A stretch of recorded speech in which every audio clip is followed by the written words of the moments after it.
Hello साथियों, कैसे हैं आप सभी। मैं आशा करता हूं कि आप सभी स्वस्थ होंगे, मस्त होंगे। साथियों, आज मैं आपको लिस्ट के बारे में इस आइडियो के माध्यम से बताने वाला हूं कि लिस्ट अगर आप बना रहे हो, लिस्ट बनाने में थोड़ी सी कठिनाई आ रही है, नहीं समझ में आ रहा है, तो आप किस तरीके से, किस फार्मूले का यूज करके आप अपने लिस्ट को बना सकते हैं। तो फार्मूला आप सभी को पता है, फ्रेंड्स फार्मूला। फ्रेंड्स फार्मूला तो पता है, लेकिन उसको किस तरीके से यूज करना है, ये इसको आज इस आइडियो के माध्यम से हम जानने का प्रयास करेंगे।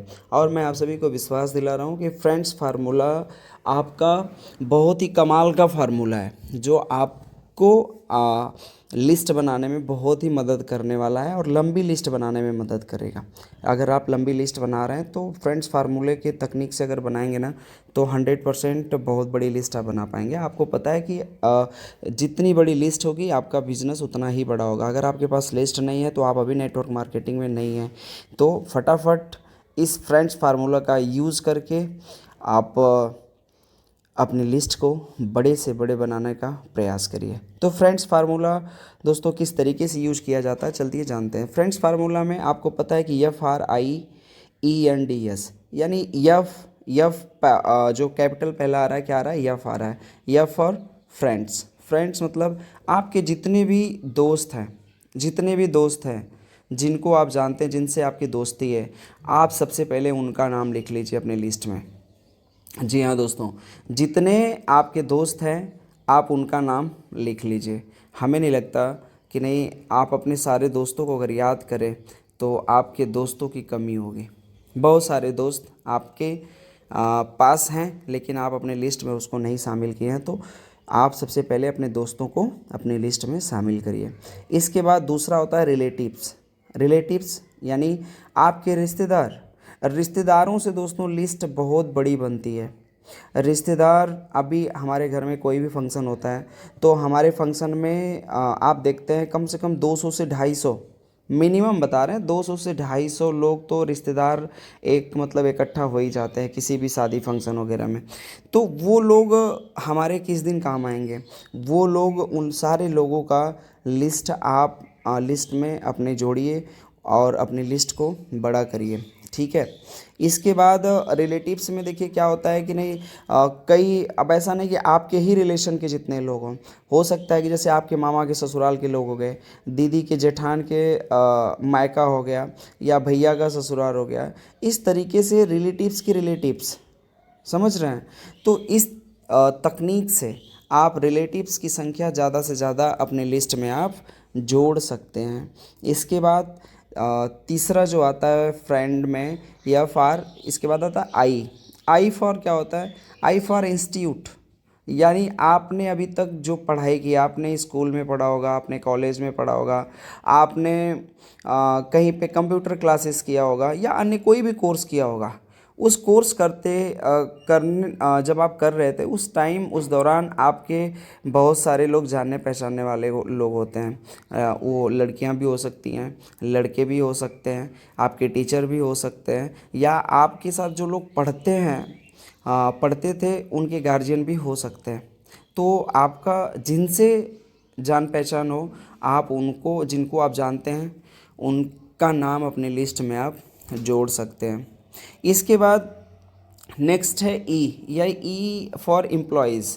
एम्प्लॉयज़ यानी जो नौकरी करने वाले लोग हैं, जो नौकरी करने वाले लोग हैं, इन लोगों को आप अपने लिस्ट में जोड़ सकते हैं। इसके बाद यन, ई के बाद यन, यन मतलब ये हमारे भाषा में हम बात करें तो नियर बाई, यानी अपने आस-पास के जितने लोग हैं हमारे, जो जैसे हम अपने अगर हम बिज़नेस या कोई दुकान किए हैं तो हमारे किसी भी स्थान पे हमारी दुकान होगी तो वहाँ के अगल बगल के लोग या उस दुकान पे हमारे जानने पहचानने वाले लोग आते होंगे, या फिर हम पढ़ाई क्रिकेट वगैरह खेलने जाते हैं तो वहाँ के दोस्त हो सकते हैं, फुटबॉल खेलने जाते हैं तो वहाँ के दोस्त हो सकते हैं, या हम कह सकते हैं अपने आस-पास, यानी 1 2 4 किलोमीटर के अंदर में जितने लोग हमें जानने पहचानने वाले लोग हैं, उन लोगों का नाम हम अपने लिस्ट में ऐड कर सकते हैं।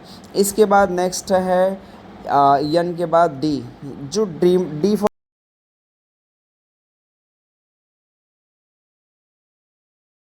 ड्रीमर्स।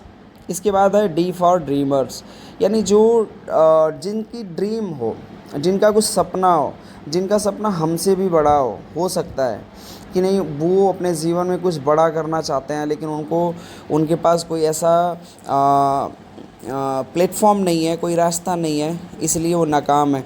तो उन लोगों को भी आप अपने लिस्ट में शामिल कर सकते हैं। होता है ना कि नहीं, हमारे समाज में बहुत सारे लोग, हमारे जाने पहचानने वाले लोग होते हैं जो कि बहुत बड़ी सोच रखते हैं और बड़ा करने का भी प्रयास करते हैं, लेकिन नहीं हो पाता है। तो वैसे लोगों को भी आप अपने लिस्ट में शामिल करके अपने बिजनेस से आप उनको ऊंचाइयों तक लेके जा सकते हैं। इसके बाद नेक्स्ट लास्ट होता है दोस्तों फ्रेंड्स में लास्ट यस फॉर स्ट्रेंजर्स, यानी अनजान लोग जिनसे आपने कभी कभी मिले होंगे शायद, या नहीं भी मिले होंगे। जैसे मैं बता सकता हूँ, जैसे मान लीजिए सपोज़ दैट मैं क्रिकेट खेलता हूँ। अब क्रिकेट मैं खेलने गया, तो वहाँ पे क्रिकेट खेलते समय जो विपक्षी टीम होती है, उस टीम में बहुत सारे लड़के आते हैं खेलने के लिए, तो जिनसे हमारी पहली जान पहचान हो रही है, हम पहली बार मिल रहे हैं, वो हमारे लिए अनजान है। तो वैसे लोगों को हम अपने लिस्ट में शामिल कर सकते हैं, समझ रहे हैं। तो आप अगर इस तरीके से इस फार्मूले का यूज़ करके आप अपने लिस्ट को बनाते हैं, तो 100% मैं कह रहा हूँ कि आपकी लिस्ट लंबी बनेगी और एक ठोस लिस्ट बनेगी, और यहाँ से आप अपने बिज़नेस को बहुत ऊंचाइयों तक लेके जा सकते हैं। देखिए फ्रेंड्स फार्मूला का फ्रेंड्स फार्मूला का यूज़ करके अगर लिस्ट बना रहे हैं, तो इसमें थोड़ा सा शांत दिमाग से, मतलब पूरी तरीके से सोच समझ करके लिस्ट बनानी पड़ती है, और थोड़ा सा धैर्य रखना पड़ता है। नहीं कि नहीं बस बुक लेके बैठे 20 मिनट में लिस्ट नहीं बनती है। आपको इस पर 1 दिन 2 दिन 3 दिन मेहनत करना पड़ेगा, इस पर रिसर्च करना पड़ेगा, तब जाके आपका एक अच्छी लिस्ट बन जाएगी। तो फ्रेंड्स फार्मूला एक बहुत ज़बरदस्त फार्मूला है दोस्तों, लिस्ट को बड़ी करने के लिए। तो मैं आशा करता हूँ आप सभी को समझ में आ गया होगा कि नहीं फ्रेंड्स फार्मूला का किस तरीके से यूज़ किया जाता है। तो आई होप आप ज़रूर इसको इस्तेमाल करेंगे इस फार्मूले का, और अपने लिस्ट को बड़ा करेंगे। बेस्ट ऑफ लक दोस्तों, जय शूरवेद।